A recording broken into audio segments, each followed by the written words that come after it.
இன்றே டவுன்லோட் செய்து உங்கள் ஃபேவரட் ஷோக்களை என்ஜாய் பண்ணுங்க. ஜீவா வயசுள்ள ஒரு பையனை தேர்ந்தெடுத்து அவனை ஜீவாவா மனசார நினைச்சு இந்த ட்ரெஸ்ஸையும் வாட்சையும் அவனுக்கு கொடுத்துட்டு நம்பிக்கையோட வீட்டுக்கு வருவோம்.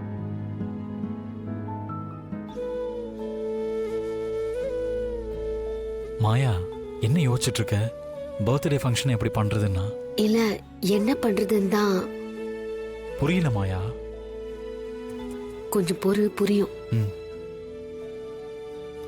பெரியம்மா, ஜீவாவுக்கு பர்த்டே கொண்டாட போறோம். தனாவும் கதிரும் இருந்தா நல்லா இருக்குமே. ஆமாங்க, சந்தோஷமா பிறந்த நாளை கொண்டாடும் போது நம்ம தனாவும் கதிரும் இருந்தா நல்லா இருக்குமே. ஆமா பெரியப்பா.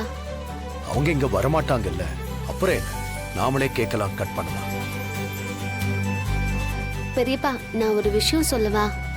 என்ன?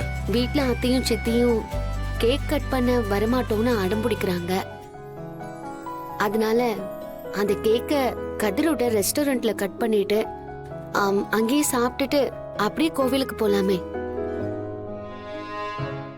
ஏன்னா கதிரும் தனாவும் இந்த ஃபங்க்ஷன்ல கலந்துகிட்ட மாதிரி இருக்கும்.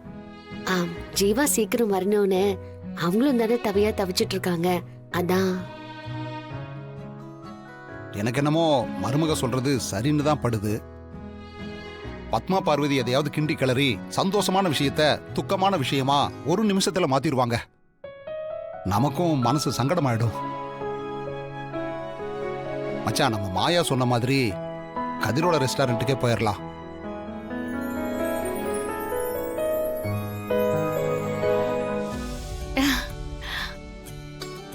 பெரிய கில்லாடிதான் நீ. இதோட முடியலடா, இன்னும் எனக்கு நிறைய டாஸ்க் இருக்கு. என்ன மாயா, என்ன டாஸ்க்? சொல்றேன், வெயிட் பண்ணு.